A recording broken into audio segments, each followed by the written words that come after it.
মোহাম্মদ মাইনুদ্দিন খাগড়াছড়ি জেলা থেকে আজকে এই সংসদের সামনে এসেছি জনাব তারেক রহমানের কাছে, মাননীয় প্রধানমন্ত্রীর কাছে। আমি ন্যায় বিচার চাই। আমার উপর যে অন্যায় হয়েছে, যে জুলুম হয়েছে, অবিচার হয়েছে, যে সন্ত্রাসী হামলা হয়েছে, আমি এর তীব্র নিন্দা এবং প্রতিবাদ জানিয়ে মাননীয় প্রধানমন্ত্রী জনাব তারেক সাহেবের কাছে আমি ন্যায় বিচার চাই। জুলাই গণ অভ্যুত্থানে ছাত্র জনতার নৈতিক ডাকে আমি নিজের সচেতনতা এবং নৈতিক অধিকার থেকে আমি আন্দোলনকে সমর্থন করি এবং আন্দোলনকে চলমান রাখার জন্য অর্থনৈতিক সহযোগিতা এবং নিজেও আন্দোলনে অংশ নেই। আপনারা দেখতে পাচ্ছেন জুলাই গণ অভ্যুত্থানের আন্দোলনের বিভিন্ন ছবি আমি স্বয়ংসম্পূর্ণভাবে জুলাই গণ অভ্যুত্থানে আমি অংশ নেই।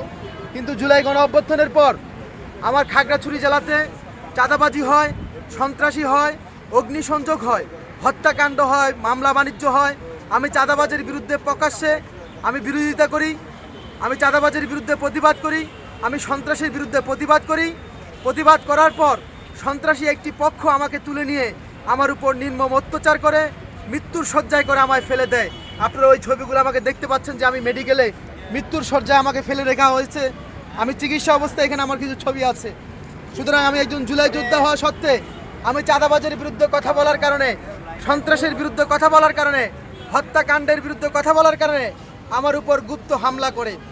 আমার এই হামলা মিডিয়ার নজরে আসে না কেন? আমাদের পার্বত্য এলাকায় কোনো ধরনের মিডিয়া নাই।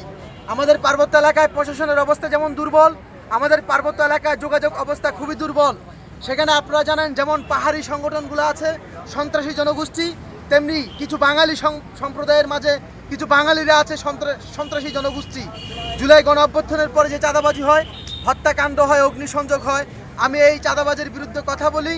কথা বলার পর আমাকে তুলে নিয়ে আমার উপর নির্মম অত্যাচার করে, মৃত্যুর শয্যায় করে আমায় ফেলে। পার্বত্য এলাকাতে তো এমনিতেই পুরনো সংগঠন হিসেবে আঞ্চলিক দলগুলোর মাঝে আছে ইউপিডিএফ আছে, জিএসএস আছে, গণতান্ত্রিক আছে, সংস্কার আছে।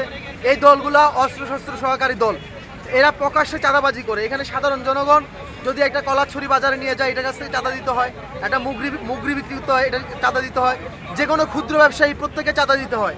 কিন্তু এখন জুলাই গণ অভ্যুত্থানের পর বাঙালিদের ভিতরে একটা অংশ চাঁদাবাজি হিসেবে চিহ্নিত হয়েছে, যারা এখন ইউপিডিএফ গণতান্ত্রিক সংস্কারের মতো তারা এখন চাঁদা তুলতেছে।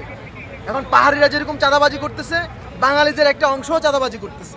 এখন আমরা পাহাড়ের সব ধরনের চাঁদাবাজির বিরুদ্ধে, অন্যায়ের বিরুদ্ধে, অবিচারের বিরুদ্ধে আজকে আমি এখানে দাঁড়িয়েছি আমার পাহাড়ের পক্ষ নিয়ে। আমি একা এখানে এসেছি, আমিও ন্যায় বিচার চাই যে আমার উপরে যে জুলুম হয়েছে, অন্যায় হয়েছে, অবিচার হয়েছে। আমি একজন জুলাই যোদ্ধা।